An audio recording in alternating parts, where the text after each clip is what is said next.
Hello, everybody. This is Yeshua Durkin. We're trying to you fellas.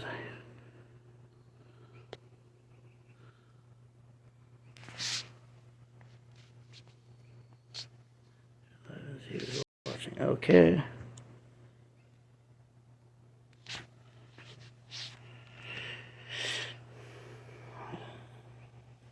Hello, everybody. I just started this Chabad of YouTube for a little while. Been doing this for a couple weeks now. My name is Yeshua Durkin. I'm out here in Pueblo, Colorado, part of the Chabad of Crown Heights, Chevra, and now I'm trying to get into Chabad of Colorado Springs with Rabbi Boaz Vituk. And what I do over here is I just try to get people to learn Torah, to join me. I read things aloud to them. Sometimes if you don't have a book, you don't even have to have a book thanks to technology these days. For instance, right here, I take out my phone and one example is you can go to Amazon Kindle. So I'm going to type up Kindle.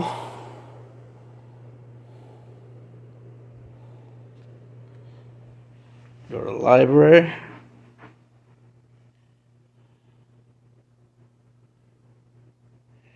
Okay, right here. I just did the Hayom Yom. Tackling life's tasks. Hayom Yom of the Rebbe. So today, it's the 26th of Sivan, and this is what the Hayom Yom is for the 26th of Sivan. Habra, I'm just going to do it in English.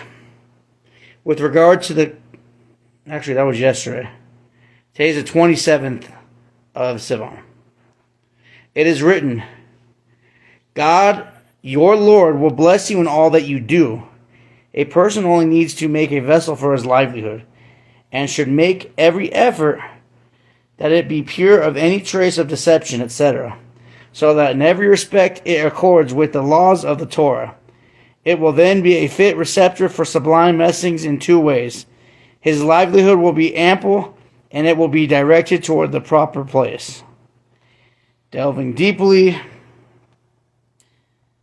in the source of this teaching, the Rebbe Rayatz, the Frierdiker Rebbe, that's who I have the photo of right here on Chabad YouTube. So this holy man, the Rebbe's father-in-law, he cites a letter from the Rebbe Maharash, which was his grandfather, to one of his Chassidim, concerning your livelihood, over which you are so worried that you ask, from where will my help come? The answer lies in the very next verse. My help is from God. A businessman must ingrain in himself this level of trust, which he does by visualizing his livelihood as already awaiting him. If it delays in coming, God in his goodness will reward him generously. The Rebbe Marash once stated that even today a Jew's livelihood falls like manna from heaven. Just as the manna descended for our forefathers on God's initiative, regardless of their efforts, so too a person's livelihood is allotted from above.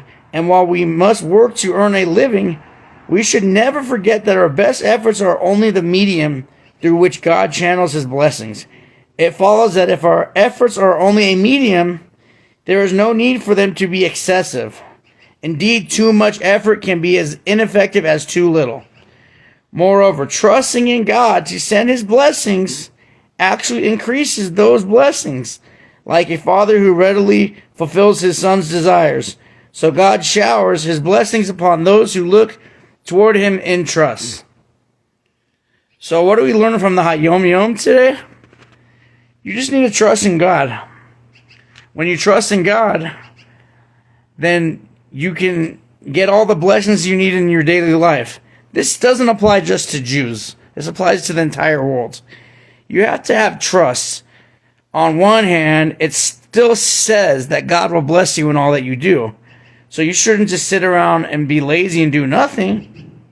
Rather, you should work hard and God will bless you in all that you do. But nevertheless, you shouldn't be one of those workaholics that works 15 hours a day because he doesn't trust that God will give him enough money to live. I was learning in Shar HaBetochen, the gates of trust. The alchemists, they were the guys that would turn metals into gold. They would gather so much money because they were afraid that if they didn't have enough money, they would run out of it. But one that truly trusts in Hashem doesn't have to gather so much money. He gathers what he needs, and Hashem provides him for the rest. As we learn in the Torah, Dasim, I think it was Dasim and Aviram, there were two guys that didn't listen to Moses. When Moses told everybody you were not allowed to collect food during Shabbos. So they would gather anyways. You were supposed to gather twice as much on Friday, and you would have enough for Shabbos. But they didn't listen, and they gathered food on Shabbos. So after they gathered food on Shabbos, all their food withered away and got rotten. So the bottom line is we have to trust in Hashem, and He will provide you in all that you need. Likewise, this means also that if you're supposed to give tzedakah, charity, like one is supposed to, you trust in Hashem, and Hashem will give you all that you need. Everybody have a good day. Mashiach now.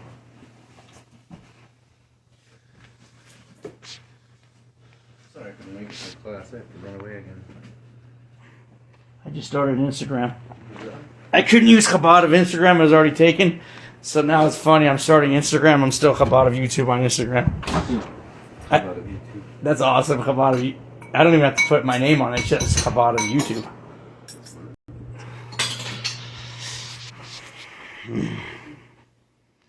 Hey, you should read the Hayom Yom today. It's very special. It says it's incorporated from Mayim Ravim. God will bless you in all that you do. You go out and work like you do, but you trust that Hashem will provide you with what you need. You don't overkill it on work, and you trust in Hashem that He'll provide everything that you need. As the free, huh? Trust Hashem. You don't you work in the boots, but you don't have your head in the boots. That's what the free guy says. Ezra's already figured that one out. That's why he goes to the rabbis on Friday instead of working like crazy. That's true. I've completely figured that one out. That's why I barely work and I get everything I need. Actually, I'm working in different ways. I'm working in Torah. Yes. Have a good night, Ezra. Have a good night, guys. Are you going to the rabbis? No, I'm taking him home after we do his class, and then I'll be back probably 11. I'm probably going. I'm still alive. Holy moly! Okay. Why? What's up? When you guys? Oh, I was just. His class is at 7:30, and then we're gonna go probably.